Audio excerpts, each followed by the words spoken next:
Thrive Nation, I'm here in the darkness of the middle of the night with all my Walmart lamps lit, shining in my face to deliver this emergency video to you. So on my last video, I talked about how I am paying for a fairly expensive car that I wouldn't be able to afford. I would be able to afford it. I have enough money to pay for it cash, but I'm not going to. I'm actually going to, put $4,000 into an account where I'm growing the money so fast that it's actually going to cover the monthly payments for the car and then some. Really genius stuff. Hopefully if you watch that you'll learn something and it won't go over your head.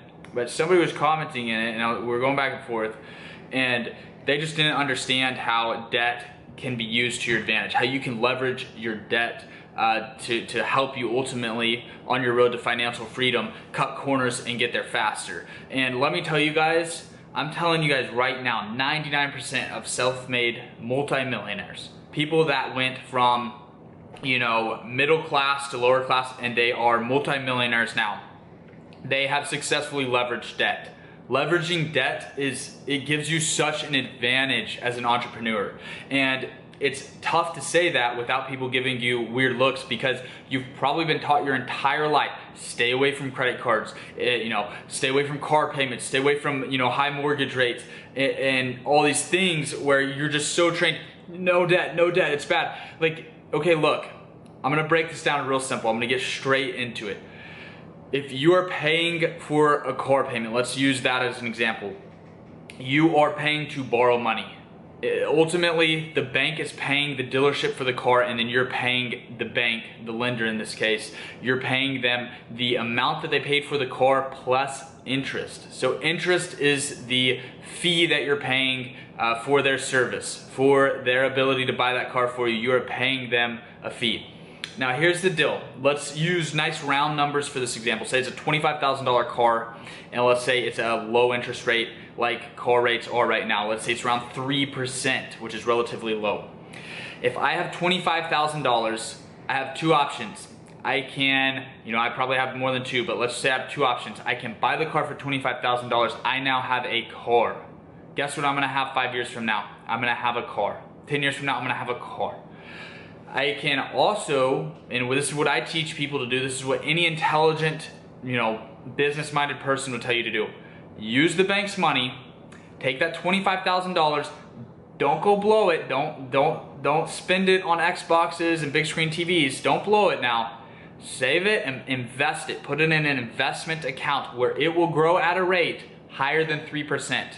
And if you can't find an account that grows higher than 3%, which by the way, if you just get, professionally managed mutual funds on average over the course of decades, it's going to increase at about 10% each year.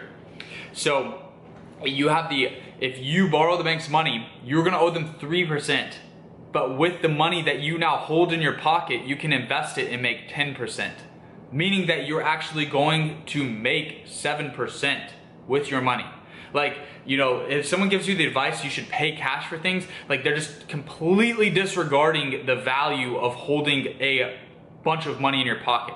So, another example, if that one, didn't connect with you, let's just say I have $100,000 personally, right? And that's about what I have because that's what I won on the TV show I won. Let's say I have $100, right? I have a person over here, right? And let's say that is a person, and they're coming to me and they're saying, Cody, if you give me this $100,000 so that I can buy my family this house, I will pay you 5% interest on that $100,000 each year. The remaining amount that I owe you each year, I'll cover 5% interest, right? Which is basically like in that situation, I'm the lender and they're the home buyer. And then I'm over here and I have a bank. So I have a professional lender, someone with millions. And they're saying, hey, Cody, you're amazing. We know you're good for your word.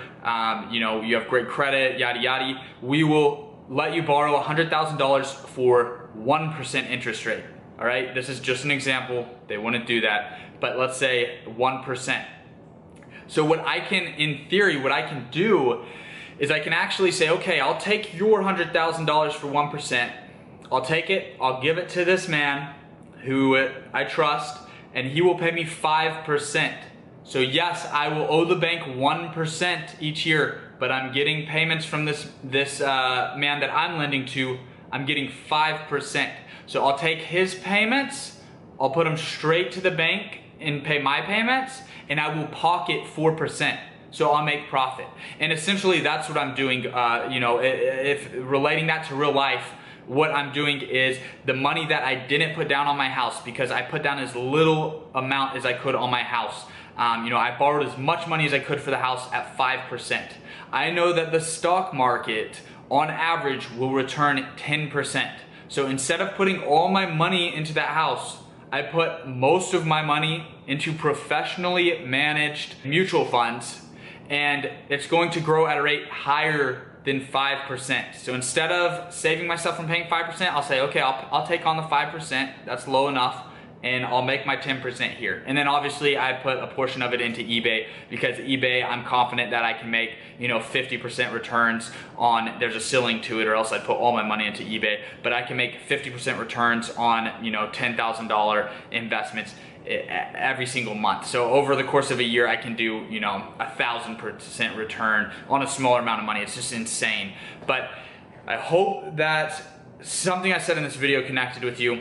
Basically, the key to making the decision, should you pay cash for something, is can you borrow money for less than what you can turn your money into? So if you can get 10% returns on your cash, and you can get money lended to you for anything under 10, it's a no-brainer, guys. The math says borrow the money for a lower rate than you can get on return. And I want to go over, before I close it out, I want to go over the reason why it might be intelligent for most people to avoid debt completely.